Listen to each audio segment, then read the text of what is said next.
Everyone, and welcome to another episode. I'm excited for my guest today. And before I introduce her, I want to give a little slight background into how I found her novel, which we'll talk about. I was in New York at a book swap, and I was talking to somebody as we were all swapping books at this event. And I was talking to this young woman, and I was like looking in her hands at this book, and it had a very thriller like cover. And since that is my like preferred genre to read, I see a boat, I see the title, and I just kept thinking, well, I hope nobody asks her to switch for that book because I'm waiting for an opening in the conversation where I can be like, hey, I'll swap with you for that one. That moment inevitably came. She swapped it with me. She introduced us, and it was fantastic. And it was a great experience. And now this author is here today to talk about that book. So, without further ado, let me introduce her. She is the author of multiple novels, including Kisses and Croissants, French Kissing in New York, The French Honeymoon, and her newest novel that we will be talking about today is We Would Never Tell, which, I mean, tell me that's not a thriller title. Please welcome Anne-Sophie Jouhanneau. Did I pronounce that right? You did perfectly, I did perfectly. my best. No, that was great. Hi, everybody. I'm glad to be here. Thank you for having me. Thank you for being here. So, Anne-Sophie, let's talk a little bit about your novel, We Would Never Tell. Can you start by giving a synopsis to the listeners? Yes, I like to describe it as We Would Never Tell as a suspense, murder, mystery, thriller. It's a little bit of a mix of those subgenres or genres or subgenres about three ambitious young women who arrive at the Cannes Film Festival believing that it will be their B career break. But as the festival gets underway, all they really accomplish is to get tangled up in a murder and the theft of a multi-million dollar necklace. Yes. And we were talking a little bit before the recording started, and we're talking about the three women that you have as your main characters. And you did a great job of showing us kind of three different looks into the behind the scenes of the film festival.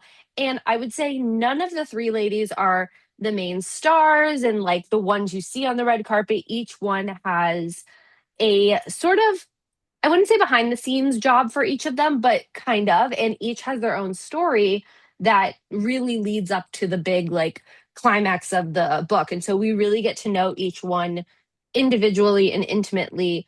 Was that on purpose? And can you give us a little background as to how you chose who these women were and their careers and how it worked with the story? Yeah, sure. I felt very strongly from the start that I wanted to write about the people behind the people, as I call them. I I'm always drawn to contrast. So for me, if I'm going to write about an extremely glamorous film festival where you see, the biggest A-listers in the entire world, the biggest celebrities, I felt like, of course, I want to write about the people no one sees. You Yep. have like we've all seen the pictures from the extremely luxurious hotels and the huge parties and the extremely glitzy environment. And I thought, oh, wouldn't it be interesting to dig into the assistants and interns and junior people who are staying at some shitty hotel on the outside of town and they have to walk to the parties because the Ubers are too expensive, and I just found that very interesting. I once read about an A-list actress who comes to Cannes or to events such as Cannes with an entourage of like 10 to 20 people. And Oh I my thought, gosh. wow, right? But if there's a stylist and the stylist has, assistants and people working for them, and it's the same for the makeup artist, the same for the hairstylist, it's the same for the Fair. publishers. They all have multiple people, right? Like especially at this Yeah. level of fame and importance. Yeah. And so the production assistant and the photographer's assistant, there's all these people need hands to do their work, and Yeah. it just really got me interested. It just made me feel like, oh, okay, so we see the cream of the crop, but actually there's a ton of people during the festival in this very glamorous space who are not glamorous people or don't have glamorous jobs. So that was very interesting to me. And in terms of how I decided on their jobs, they each of their respective careers, Hmm. it made sense to have an actress because obviously it's a film festival. Of Um, course. I really I think a lot of us, I'm a movie buff, so I love all things movies, but I also think a lot of us are watching from around the world and watching these events for the fashion. We all want to see the red Yes. carpet. We all want to see the climbing of the steps, the extravagant couture, the insanely beautiful jewelry. And so Yes. a stylist made a lot of sense in that sense to really because that's it's all spectacle, right? That festival from Mhm. the outside it's all spectacle, from the inside it's a film festival. Like the Yeah. purpose is to see the Yeah. movie and judge them and sell the rights, but from the Sure. outside it's spectacle. And then I like the idea.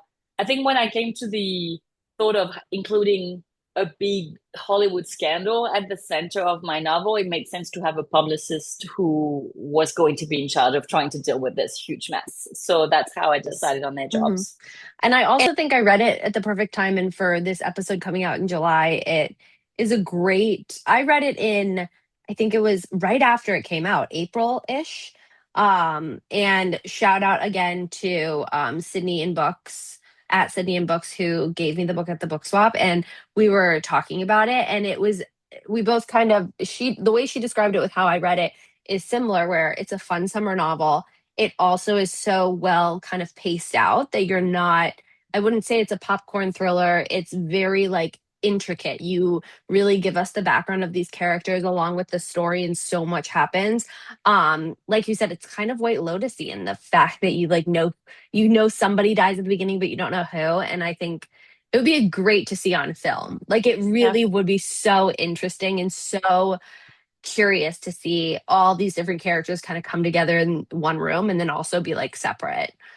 Yeah. White Lotus, it was announced the day my book came out that the next season of White Lotus is set at the Cannes Film Festival. So that was like Really? the craziest coincidence.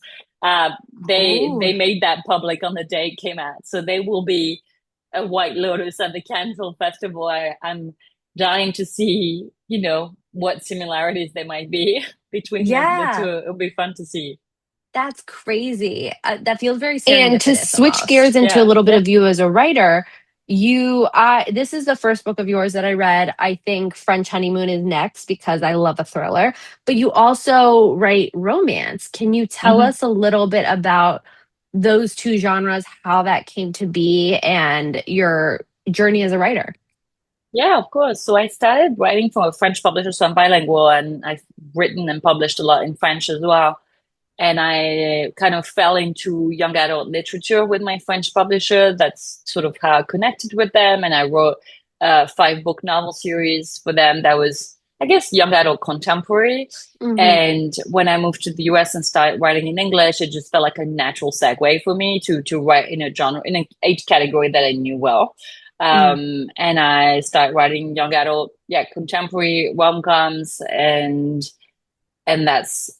those were my first 2 books in the US. And while I was writing them, they were really fun and sweet and lovely, but I really had that itch to do something completely different. Thrillers were having, such a huge moment. Obviously, they've been having a huge moment for a long Yeah. time now. But I just thought, I love that feeling. And I think every good book does that, where you finish a chapter and you must start the next one. I think that's not just Hmm. specific to the thriller genre, but I think thriller authors like can do that particularly well. And I just felt like let's see, can I write twists? Can I write about dead people? Like can I write about murder Yeah. and all of that, and about morally great characters, Hmm. and not have to make it cute and sweet. And yeah, I started on the side working on the French honeymoon, and while I was under contract for those 2 other young adult rom-coms, and yeah, eventually, sold that one, and that was a 2 book deal.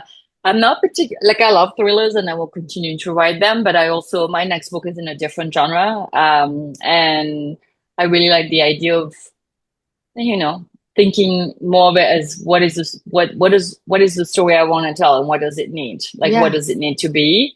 But I really do love thrillers and all the subgenres that belong into that, Yeah. genre. So Hmm. Well, Anne-Sophie, thank you so much for being here. I greatly appreciate it. And thank you for giving me any ounce of your time. thank you for having me. Appreciate it. And where can people find you and where can they buy your books? So my books are available wherever books are sold. I always encourage buying from independent bookstores if you have a local one that you like or not so Hmm. local, but they are available on every platform. The audiobook is great as well, especially we would never tell we have a full cast. So, that if that's a format Ooh. that's, your jam, go for it. Online, I am pretty much on every social media platform, but I am only really active on Instagram and on Substack. And it's at for both in both ways. It's just my initials AS and my last name AS Jouhanneau. So ASJOUHANNEAU.